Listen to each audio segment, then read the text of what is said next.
नक्सली इलाकों में हम उस जगह पहुंच गए हैं कि जहां पर कि जो उनका कोर एरिया बोला जाता है बीजापुर और सुकमा के बॉर्डर पर, उसमें सीआरपीएफ अंदर और अंदर होती जा रही है। सीआरपीएफ की एज अ फोर्स कि हम पुवर्ती गांव पहुंच गए। छत्तीसगढ़ में अब नक्सलियों की खैर नहीं है, क्योंकि उनके सफाई की जोरदार तैयारी हो चुकी है। नक्सल प्रभावित इलाकों में अर्धसैनिक बल प्रभावी तरीके से उनके कोर इलाकों में अपनी पहुंच बढ़ाते जा रहे हैं। फोर्सेस के ऐसे एक्शन से नक्सलियों के हौसले टूटते जा रहे हैं। सीआरपीएफ के डीजी अनीश दयाल सिंह ने छत्तीसगढ़ में तेज किए गए प्रयासों की पूरे विस्तार से जानकारी दी है। नक्सली इलाकों में हम उस जगह पहुंच गए हैं कि जहां पर कि जो उनका कोर एरिया बोला जाता है बीजापुर और सुकमा के बॉर्डर पर, उसमें सीआरपीएफ अंदर और अंदर होती जा रही है। हम पुवर्ती गांव पहुंच गए, जो कि बटालियन 1 जो नक्सलियों की एक पीएलजीए बटालियन का जो कमांडर है हिडमा, उसका गांव है।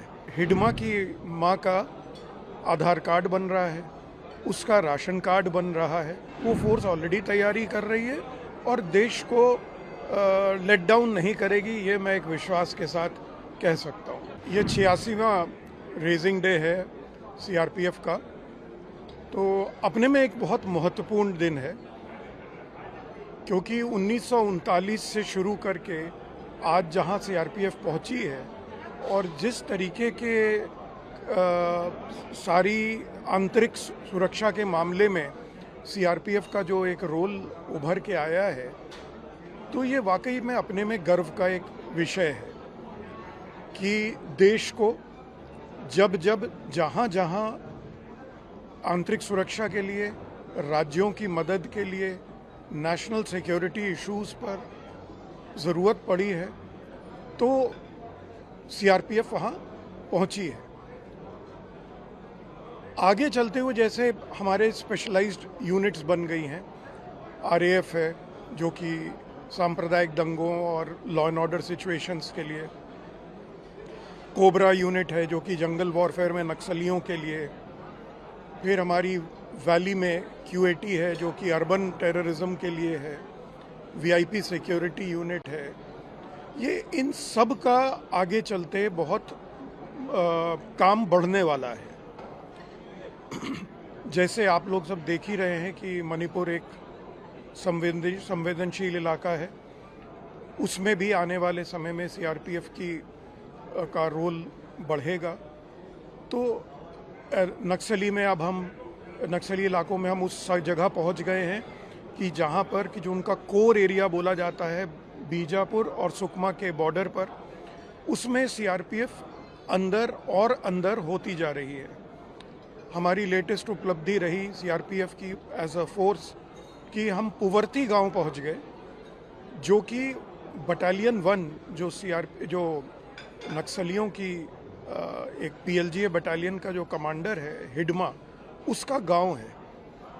और जब फोर्स पहुंची तो उसका असर क्या हुआ, उसके साथ मेडिकल सुविधाएं पहुंच गई। तो हिडमा की माँ का आधार कार्ड बन रहा है, उसका राशन कार्ड बन रहा है। ये एक अपने में बहुत बड़ा स्टेटमेंट है स्टेट की तरफ से, कि जो नक्सली हमेशा से कहते आ रहे थे कि ये इलाका एकदम निगलेक्टेड है, यहाँ कोई आपको नहीं देखता, तो वहाँ सीआरपीएफ और स्टेट पुलिस के पहुँचने से बाकी सारी जो स्टेट के जो डेवलपमेंट मेजर्स होते हैं वो पूरे हो रहे हैं, वो वहाँ पहुँच रहे हैं, सुविधाएं पहुँच रही हैं, सड़क पहुँच रही है, बिजली पहुँच रही है, टेलीफोन टावर्स पहुँच रहे हैं। तो इनसे बहुत ज़्यादा फ़र्क होने जा रहा है। जैसा कि सरकार ने डिक्लेयर भी किया है कि गृह मंत्रालय का ही इनिशिएटिव है कि जहाँ जहाँ सीआरपीएफ के कैंप खुल रहे हैं उसके 5 किलोमीटर में जितने भी गांव हैं वो टोटली भारत सरकार की स्कीम से सैचुरेट कर दिया जाए। तो जब ये होगा तो इसका असर होना ही होना है, लोग नक्सलवाद से दूर जाएंगे ही जाएंगे। अब कितना समय लगेगा ये कई चीज़ों पे डिपेंड करता है, और अगर हम नक्सलवाद के एरिया से बाहर निकले तो आने वाले समय में जम्मू कश्मीर में, जम्मू एरिया में जैसी स्थिति उभर रही है उसमें सीआरपीएफ का रोल बिल्कुल बढ़ेगा। और फोर्स उसके लिए तैयार है।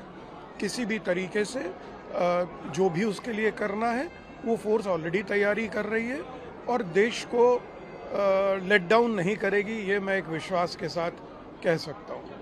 और जो भी प्रयास होंगे उसमें सीआरपीएफ को पाया जाएगा कि ये है साथ में, और जो हमारा राष्ट्र का उद्देश्य है उसको पूरा करने में पूरी सक्षम भी है। बहुत अच्छे अधिकारी हैं, बहुत अच्छे जवान हैं। ये मैं अपने जितना मैंने इस फोर्स को पिछले 7-8 महीने में देखा है, मैं बिल्कुल विश्वास के साथ ये बात कह सकता हूँ। तो आने वाले दिन सीआरपीएफ के लिए चुनौतीपूर्ण होंगे, लेकिन अच्छे भी होंगे और देश के लिए भी अच्छे होंगे।